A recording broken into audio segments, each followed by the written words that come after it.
आज यकीनन आज मुल्क के जो हालात हैं आप अच्छी तरह से समझ रहे हैं। आप देख रहे हैं कि किस तरीके से हमें हर पॉलिटिकल पार्टी निशाना बनाए हुए है।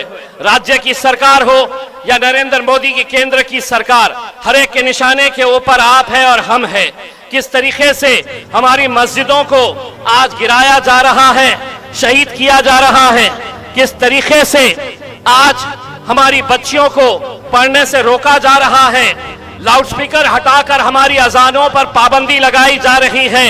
तुम हिजाब नहीं पहन सकते हैं, ये हमारी बच्चियों को बताया जा रहा है और हमसे कहा जा रहा है सब्र करो। लोग कहते हैं कि असदुद्दीन अवैसी साहब इतना कड़वा क्यों बोलते हैं?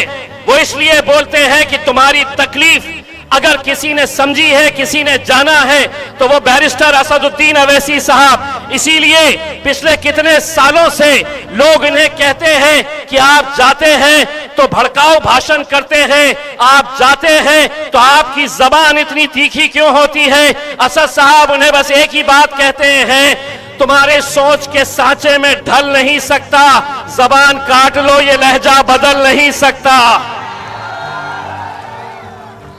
तुम्हारी सोच के सांचे में ढल नहीं सकता, जबान काट लो ये लहजा बदल नहीं सकता।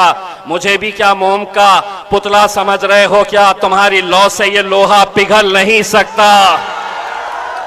लेकिन आज असदुद्दीन अवैसी साहब को नीचा दिखाने के लिए, मजलिस को नाकामयाब करने के लिए तमाम सियासी पार्टी एक मंच पर आ चुके हैं। सभी ने अंदरूनी एक फैसला कर लिया है कि आगे की सियासत हमारी दुकानें बंद हो जाएगी। अगर असदुद्दीन अवैसी साहब यहां पर अपना डेरा जमाएंगे तो हमारे लिए बड़ा मुश्किल हो जाएगा। तो वो लोग आपस में ये सोच रहे कि हम में से कोई भी हारे कोई भी जीते चलेगा, लेकिन असदुद्दीन अवैसी साहब ने जीतना नहीं चाहिए, मजलिस ने सीमांचल के अंदर जीतना नहीं चाहिए। अरे बेवकूफों, तुम्हें समझ में नहीं आता है, तुम्हारी साजिशें चल रही होगी, लेकिन आवाम तो मेरे कायद बैरिस्टर असदुद्दीन अवैसी साहब के साथ जुड़ चुकी है, पूरी ताकत के साथ जुड़ चुकी है।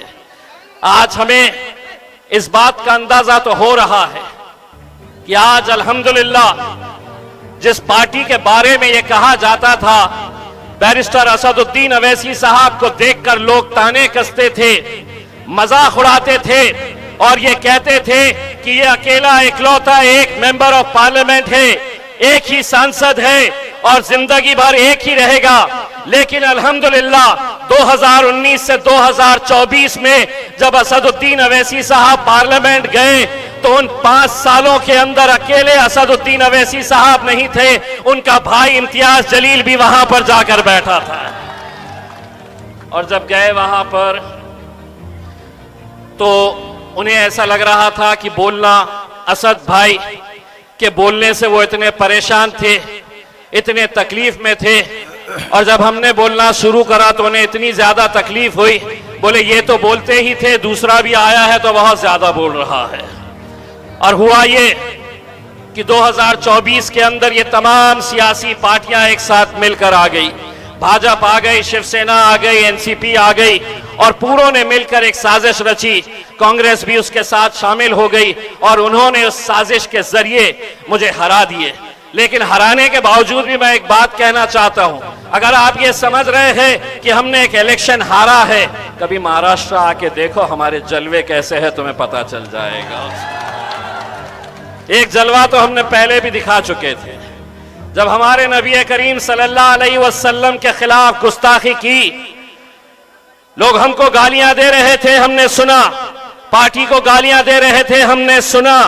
लेकिन जब हद ये हो गई कि हमारे नबी करीम सल्लल्लाहु अलैहि वसल्लम के खिलाफ किसी ने गुस्ताखी की तो हम इंतजार करते रहे सत्ताधारी विरोधी पक्ष के वो मुसलमान नेताओं के जिन्होंने सिर्फ अपनी कुर्सी की खातिर खामोशी इख्तियार कर लिए थे। जब वो खामोश रहे, हम इंतजार करते रहे कि कोई कुछ नहीं बोल रहा, तो हमने उनको अब ये बताया कि जिसकी वजह से हमारा वजूद है, हमारी शिनाख्त है, हमारी पहचान है, हमारी जान जिनके लिए निछावर है, अगर उनके खिलाफ गुस्ताखी करेंगे तो हम सड़क के ऊपर आएंगे। और जब हम सड़क के ऊपर आने का फैसला किए मेरे भाई, सारी हुकूमत, सारी पुलिस, सरकार, प्रशासन पूरी ताकत लगा दिए ये कहते हुए कि हम तुम्हें इजाजत नहीं देंगे, बंबई तुम जा नहीं सकते, रैली तुम निकाल नहीं सकते। मैंने कहा तुम्हारे पास पुलिस की ताकत है, हुकूमत की ताकत है, लेकिन मेरे पास तो मेरी ताकत वहां पर मौजूद है। मैंने उनसे कहा तुम ताकत लगाकर मुझे रोक के तो दिखाओ, मैं मेरी ताकत दिखाकर बंबई पहुंच के दिखाऊंगा अल्हम्दुलिल्लाह। और हम पहुंचे थे मेरे भाई, आप लोग भी उसके गवाह हैं। आप लोग भी आज इस मुल्क के अंदर हर रोज क्या हमारे मजहब के ऊपर हमला नहीं किया जा रहा है? क्या मुसलमान लीडर दूसरे पार्टियों के सिर्फ अपनी कुर्सी बचाने के लिए यूं ही खामोशी इख्तियार करते रहेंगे? वो करते रहेंगे भाई, लेकिन हम खामोश बैठने वाली जमात नहीं है। हम लड़ेंगे, हम बोलेंगे।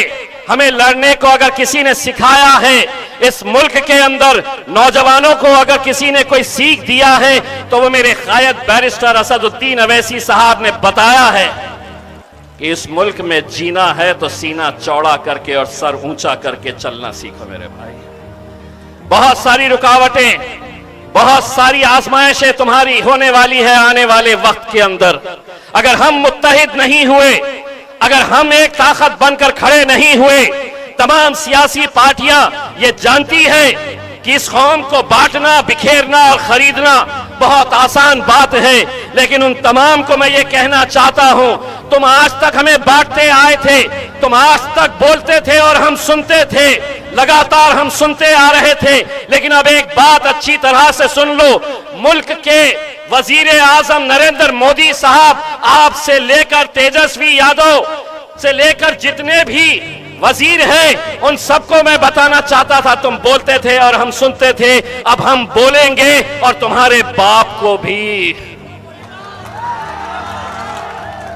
अब हम बोलेंगे और तुम्हारे, बहुत हो गया। ये समझते थे कि हर 5 साल के बाद आएंगे, घोड़ी पे वो चढ़ेंगे, दूल्हे वो बनेंगे और हम बारातियों की तरह नाचने का काम करते आए हैं 75 सालों तक। तो अब सुन तेजस्वी,